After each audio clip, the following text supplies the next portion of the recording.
Okay guys, welcome back. Today we're going to show you how to do a dryer. The very first step you'll need to do is you'll need to follow the template, which you can find on my website. This part here is X'd out. That's if you want to have it open from the top. If you don't want to have it open from the top, don't do that. Just leave it one square. Alright, and then also for the very top piece, which is here, we glued two pieces of wood together and then we sanded it on an angle like this. So that way you have your control panel up there. Alright, so after you have all your pieces cut, the door, if you don't know how to do this door, you can follow the oven template, which, or not the template, but the oven video, and you can actually see how we cut this out. Alright, but in the meantime, you're just going to put a little bit of glue along this edge.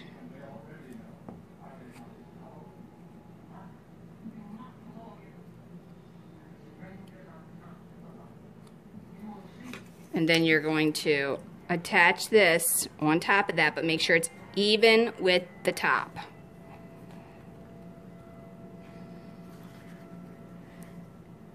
Alright, and you can use some masking tape to hold it until it dries.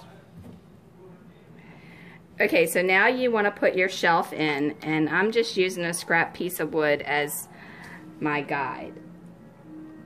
I'm going to line that up even with the bottom, and then I'm going to attach my shelf right here.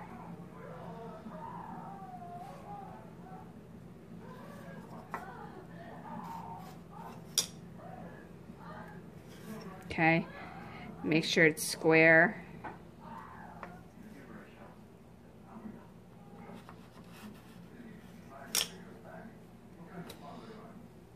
And then you want to glue your side. Alright, so once you have that like that, you want to put a piece of masking tape across the bottom just to temporarily hold it until that glue sets. And then the next part is you're going to put glue down here and across here and down here so we can attach the back. Okay, so make sure the back is level with the ground or the table, whatever you have it sitting on that's level.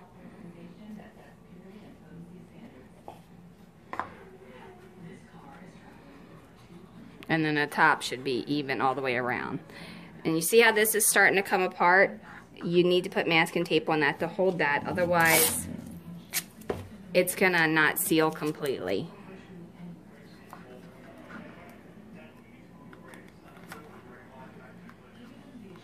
Just kind of hold that snug. Okay, so now we're gonna go ahead and put along the top and attach the top piece. Now the top is going to overhang slightly because that's what washers do. At least this one does. Okay, so now you just want to lay your washer on its back and make sure the sides are even and it's even with the back. And it should have a little bit of an overhang, and then you want to remove that glue that's in there with like a stick or something that you can get in that tight spot.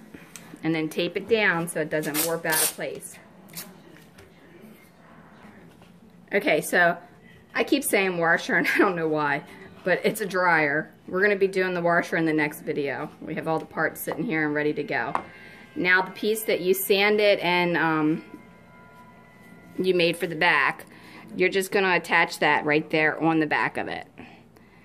Now for the controls, you can use matte pens, stick pens, buttons, pretty much anything, or you can just download some controls off of the internet and do those as long as they're not copyrighted images, and just attach them right there. Have you glued that on yet? You may want to put a piece of tape on that too. But basically this is what it's going to look like when it's all done. And for the hinge here, you'll be able to find this in the stove video, which I didn't realize it until after I said it earlier. But that video I accidentally deleted off of my phone and I couldn't recover it, so I have to make an entire new stove on there. So when I make the new stove, I will show you how to do this hinge here if you don't know. But basically all you're doing is splitting the wood with the seam and then gluing it back together after you cut this out. Then for it to hinge, you got to put a pin through it. Yeah, and for the hinge, we used a sew-in stick pin, and we pushed it in there, and then we cut the excess of it off with a pair of wire cutters.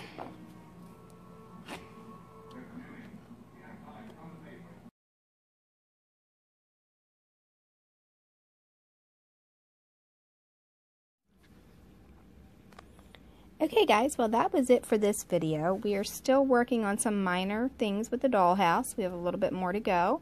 However, if you subscribe below, we will post the images or the videos as we do it so that you can see how the progress goes.